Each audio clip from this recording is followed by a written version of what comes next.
Assalamu alaikum. I am Alishba Tahir from Final Year Prof Morning and I am here to present about my drug which is Amodiaquine, its rational and irrational use along with one of the case studies in which it is used. The course is Pharmacy Practice 3 and I am submitting my assignment to Dr. Shahana Wahid. My roll number is PP1650023. So let's get started towards the presentation. First of all, we must know that what is amodiaquine and what is its indication. So it is an anti-malarial drug which is widely used all over the world and it is used for the treatment of acute malarial attacks in non-immune subjects. Its side effects are generally minor to moderate and are similar to those of chloroquine. It rarely causes liver problems or low blood cell levels may occur after administering amodiaquine in patients. When amodiaquine is taken in excess, that means that if it is overdosed in some patients, it causes headaches, trouble seeing, seizures, and cardiac arrest. Moving towards the drug interactions which is caused by having amodiaquine. These are all the drugs which interact with amodiaquine. The first one is abatacept. The metabolism of amodiaquine can be increased when it is combined with abatacept. Abiraterone. The metabolism of amodiaquine can be decreased when combined with abiraterone. Acebutolol. The risk or severity of QTc prolongation can be decreased when amodiaquine is combined with acebutolol. So we have to take the measures when we are giving amodiaquine. We have to do the TDM, which is therapeutic drug monitoring of each and every drug which we are giving with the regimen along with amodiaquine. The next one is acinocomerol. Its metabolism decreases when it is combined with acinocumerol. Acetyl salicylic acid, we all know that what is acetyl salicylic acid, and the metabolism of acetyl salicylic acid can be decreased when it is combined with our drug. And the last one is acetyl digitoxin. The serum concentration of acetyl digitoxin can be increased when it is combined with amodiaquine. Now moving towards the drug toxicity, what if the patient who is taken the amodiaquine has taken it in such a concentration that it is toxic to him or her?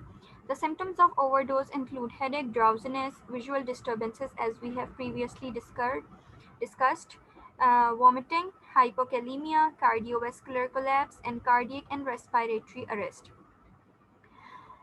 It also causes hypotension, and if the hypotension is not treated, it may progress rapidly to a shock. The ECG may reveal atrial standstill, nodal rhythm, prolonged intraventricular conduction time, broadening of the QRS complex, and progressive bradycardia, leading to ventricular fibrillation or arrest.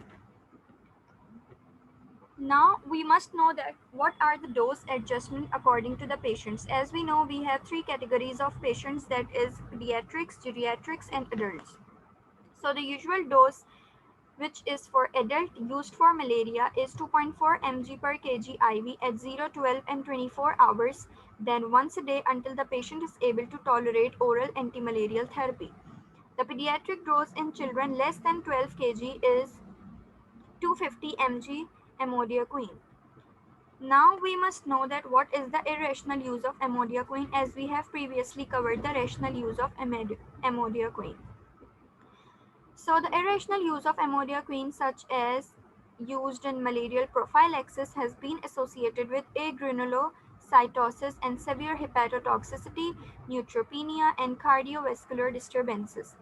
The safety in pregnant women has not been conclusively established, although many years of experience with the drug have not indicated any teratogenicity, but we must be careful when we are giving our drugs to the pregnant or lactating women. Now we are moving towards the alternative brands which are available in Pakistan. So these are some of the alternative brands, that is Araka by Hilton Pharma, Amdaquine by Zafa Pharmaceuticals, Amoquine by Progressive Laboratories, Conquin by Convil Laboratories, and Novoquine by KRKA Pak Pharmaceutical and Chemical Works. The most pharmacoeconomic brand among the all ones listed above is Araka, which is manufactured by Hilton Pharma, and the most used option in children having malaria is suspension. Whereas in adult patients, they are prescribed with tablets with or without combination with other drugs. Now we are moving lastly towards our case study. A 15-year-old child who is a female weighing 23 kg with previous history of anemia presents with 4 days of high-grade fever. When we know that there is a high-grade fever, we automatically move towards the options like malaria or typhoid. But the fever is at night with chills, fatigue and weakness and severe headache. The child was suspected to a parasitic infection. CBC and virological tests were conducted. Her CBC reports show increased platelets and MCV count, decreased RBCs. Her lab reports further confirms the malaria caused by Plasmodium falciparum. Now we are moving towards our SOAP note that are comprised of subjective, objective, assessment and plan. The subjective is our patient which is coming with a chief complaint of high-grade fever with chills, fatigue and weakness. The history of the patient is anemia and the character is headache and fever. When we move towards the objective, we come to know that the age of the patient is 15 years old. She weighs 23 kg. Her gender is female and her laboratory findings say that she has low level of red blood cells. She has increased levels of MCV and low levels of platelets. Now we come towards her assessment. So the patient's chief complaint included high-grade fever with chills, particularly at night, which indicates possibility of malarial infection. The other symptoms include fatigue and headache that may be due to an infection.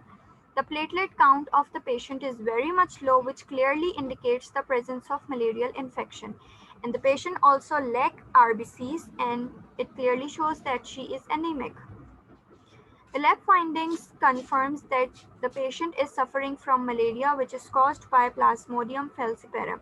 So now we will move towards our plan. What would be our plan after we know that the patient is suffering from malaria caused by Plasmodium falciparum?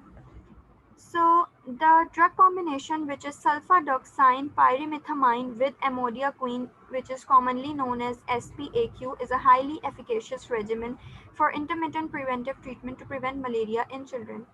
The dose of the patient will be adjusted as per her body weight, that is 23 kg.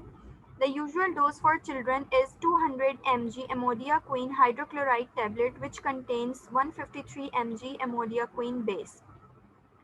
10 mg base per kg once daily for 3 days is given in children suffering from malaria in combination with artesunate. As the patient is also suffering from lack of RBC, that is indicating anemia, so we would give her hybrid folic acid to control anemia.